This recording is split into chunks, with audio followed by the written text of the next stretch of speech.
Fabian Electrical Services Inc. Subscribe today for more worldwide electrical tutorial.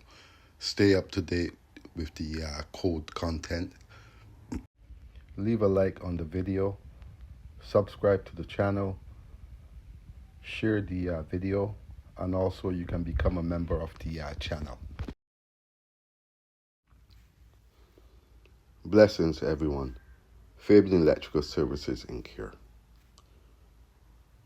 Today, we're breaking down a full 400 amp service from the service entrance to the 400 amp disconnect and into the 400 amp panel, including grounding, bonding, and wire size.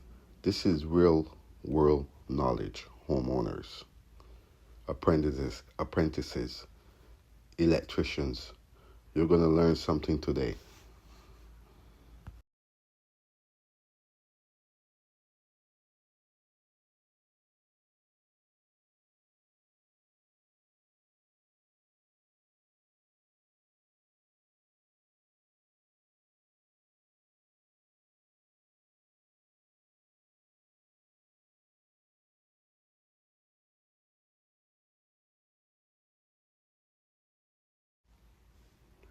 What makes it 400 amps? When it's used in large homes, commercial duplexes, the difference from 200 amp or 100 amp is higher load demand and conductor requirements. Voltage 120 volts / 240, single phase. Typical fault current. 400 amps is not a regular service entrance for residential homes. Normally we use 100 to 200 amps. So this is considered a very large installation. So this installation must be done clean, professional, tight, and using all requirements when it comes to OESC 2024.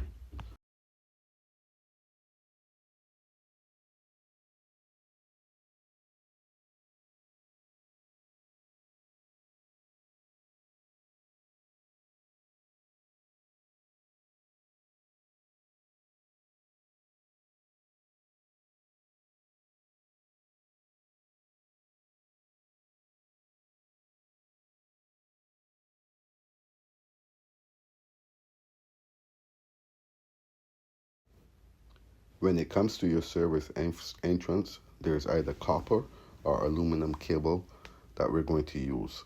Copper is going to be 600 kc mil, parallel runs possible. Aluminum is going to be 2 runs of 350 kc mil per phase.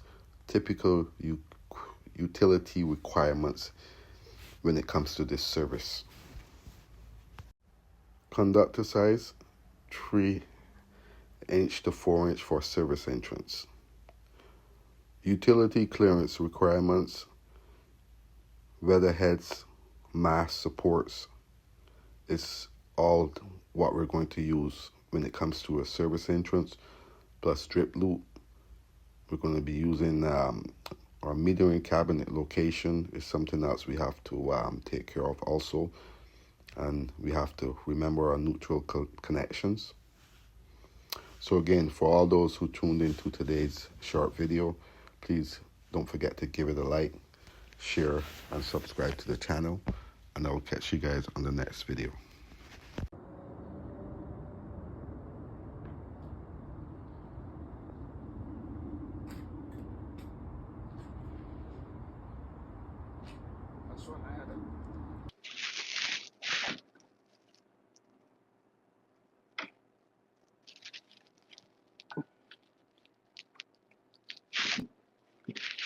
Yes, so you also have to follow the YouTube instructions on how to create a channel. You just simply log on and do your thing. So obviously this, like I said, this here is live. I am allowed to work live. It's 120 volts The rule states that anything less than 120 volts I can work live on. And it's not really endangering anyone's around me, so I am allowed to perform live work.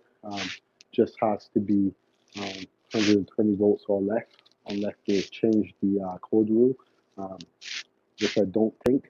So, like I said, this is live, so I'm just taking the normal precautions to work on live circuits. 400 amp disconnect explained. At the top we have our line coming in. At the bottom we have our load leaving the disconnect. This is a 400 amp disconnect that's being installed, and it's aluminum conductors that are being used. 250 kc mil parallel runs that were fed into the disconnect, the main disconnect, and out of the main disconnect we're going to be leaving and going over to the 400 amp panel. Again, as you guys come in, don't forget to smash that like button. It helps with the channel. Also, you can like, share, and subscribe to the channel, or become a member of the channel. The cable that you see that's white, that's actually phase, and per code, per OESC 2024, there's a rule where it states that any conductors that are not identified as a neutral has to be identified as a neutral. When it comes to our bonding cables, bonding straps, it all has to be up to OESC 2024. That includes bonding all cables to metal that is required, and that's what I'm going to be doing right now. I'm going to be bonding my cables.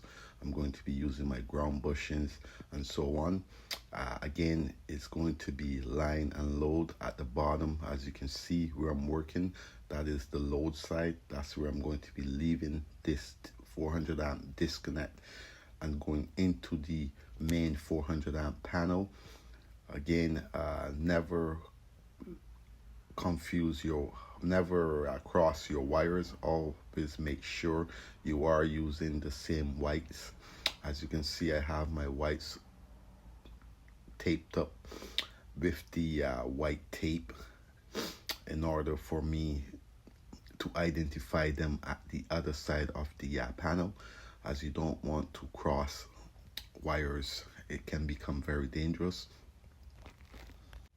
When it comes to your ground bushings, as you can see, I have my ground bushings on the actual connector itself, which is required when you're using this type of cable. Reason being is the cable is a aluminum tech cable, and the metal part has to be bonded together. So again, as we wind down to this short video, please don't forget to like, share, and subscribe to the channel, or become a member of the channel to stay up to date to the content. And also you can drop a donation on the PayPal for the relief of the hurricane in Jamaica. Again, all proceeds go to Jamaica, and I will catch you guys on the next video.